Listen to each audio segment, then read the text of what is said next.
Hello दोस्तों, मैं doctor Anil Lohia. मेरे इस वीडियो पर आप लोगों का बहुत बहुत स्वागत है। दोस्तों, आज हम आपके लिए एडी में दर्द की समस्या के बारे में जानकारी दे रहे हैं। दोस्तों, एडी की दर्द की समस्या, जिसको कि हील स्पर या कैल्केनियल स्पर भी बोलते हैं, सिम्टम वाइज बात करें तो इस तरह का जो दर्द है वह मुख्य रूप से हील के पास होता है, जैसा कि हम इस पिक्चर में देख रहे हैं।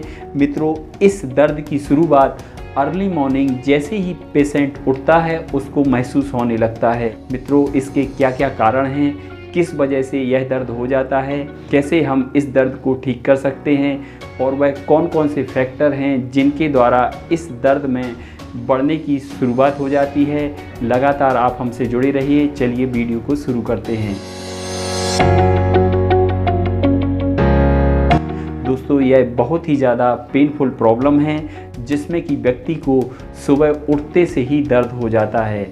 जब हील की हड्डी के ऊपर इन्हीं कारणों से कैल्शियम का डिपोजिशन होने लगता है, उसमें हल्की सी स्पाइन जैसी संरचना इकट्ठी होने लगती है। इसकी वजह से वहाँ पर एक स्पर का फॉर्मेशन हो जाता है, जिसको कि हम हील स्पर भी बोलते हैं। दोस्तों, जब यह स्पर का तिकोना और नुकीला आकार वहाँ पर उपस्थित मसल्स, टेंडन, जो मांस है उसमें धंसने लगता है, तो वहाँ पर दर्द की शुरुआत हो जाती है। यह दर्द बहुत ही पेनफुल होता है और सुबह उठते ही पहले कदम पर इसका सबसे ज़्यादा दर्द होता है। और जैसे जैसे पेशेंट आगे की तरफ चलता जाता है, 2, 5, 10, 20 कदम चलता है, उसमें दर्द की कमी होने लगती है। मित्रों, यह दर्द बहुत ही असहनीय होता है और इसकी वजह से कई बार पेशेंट लंगड़ा कर भी चलने लगता है। दोस्तों, दर्द के अलावा वहाँ पर सूजन भी हो सकती है, रेडनेस हो सकती है, इन्फ्लामेशन हो सकता है और कई तरह की दिक्कतें हो सकती हैं। दोस्तों, यह बहुत ही कॉमन सी प्रॉब्लम है। इस तरह की समस्या मुख्य रूप से उनके लिए ज़्यादा दिखाई देती है जिनमें ओबेसिटी की समस्या है या उनका बॉडी वेट ज़्यादा है। इसके अलावा आर्थराइटिस की प्रॉब्लम्स, इसमें भी पेशेंट्स की जो हील है वहाँ पर दर्द की समस्या हो सकती है। हमने रूटीन में प्रैक्टिकली देखा है कि वह सारे लोगों को हील स्पर की समस्या अत्यधिक होती है जिनमें कि डायबिटीज़ की शुरुआत हुई है।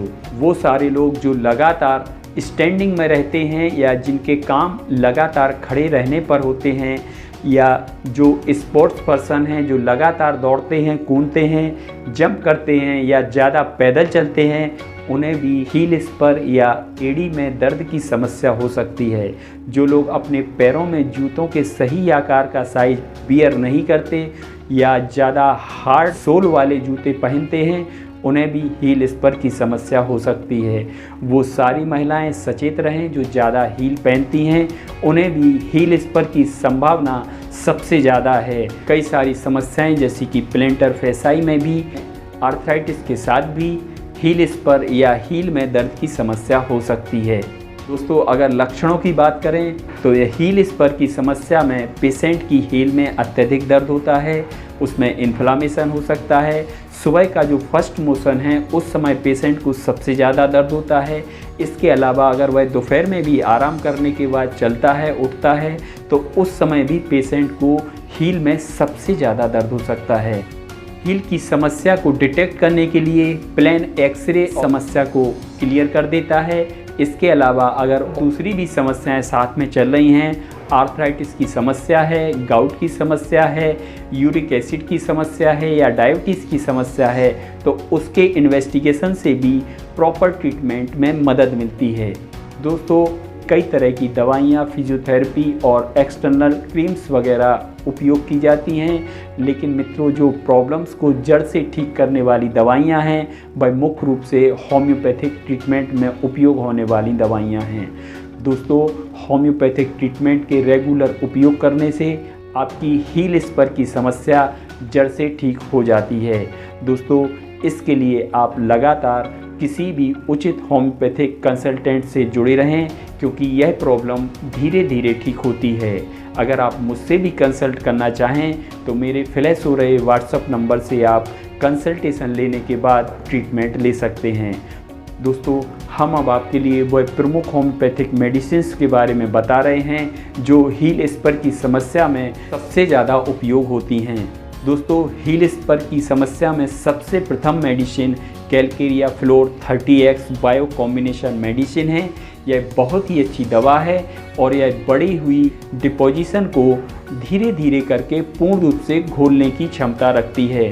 दोस्तों, इस मेडिसिन की 4 गोली दिन में 3 बार लगातार 3-4 महीने तक लेना है।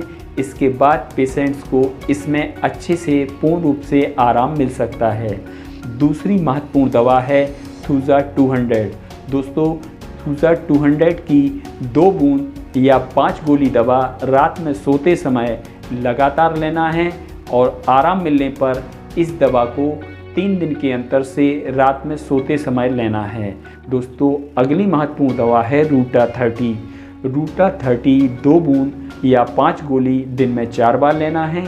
सुबह खाली पेट लेना है, दोपहर में खाना के 1-2 घंटे पहले लेना है, शाम को 5-6 बजे लेना है और रात में सोते समय लेना है। अगली महत्वपूर्ण दवा जो होम्योपैथी में कई रोगों के लिए उपयोग होने वाली दवा है वह है लाइकोपोडियम। दोस्तों, अगर लगातार यूरिक एसिड की मात्रा बढ़ी हो, पेट की गड़बड़ी हो, साथ में हील स्पर की प्रॉब्लम हो, ऐसी स्थिति में लाइकोपोडियम की 30 पोटेंसी की दवा दिन में 3 बार लेना है। गोलियों में 5-5 गोली 3 बार लेना है और अगर डाइल्यूशन में ले रहे हैं तो 2-2 बूंद दिन में 3 बार लेना है। सुबह खाली पेट, दोपहर में खाना के 1-2 घंटे पहले और शाम को करीब 6-7 बजे खाना के 1-2 घंटे पहले। इसके अलावा होम्योपैथिक में near about specific medicine of heel spur डाइडिमा है।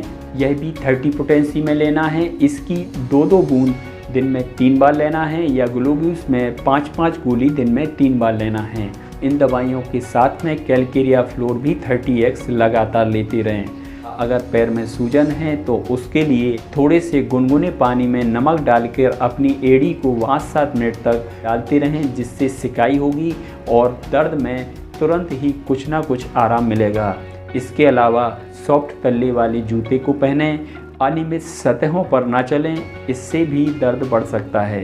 दोस्तों, अपने बॉडी वेट को भी मैनेज करें, खाने पीने का ध्यान रखें, ज़्यादा खट्टा या ऑयली स्पाइसी ना खाएं। जिनका यूरिक एसिड बढ़ा हुआ है उन्हें अत्यधिक मात्रा में प्रोटीन नहीं लेना चाहिए, इससे उनका जो बढ़ा हुआ हील का पेन है उसमें भी राहत मिलेगी। दोस्तों, लगातार इस वीडियो को अंत तक देखा, इसके लिए आपके लिए बहुत बहुत धन्यवाद। दोस्तों, अगर आप हमारे YouTube चैनल से जुड़ना चाहें तो हमारे YouTube चैनल को सब्सक्राइब करें।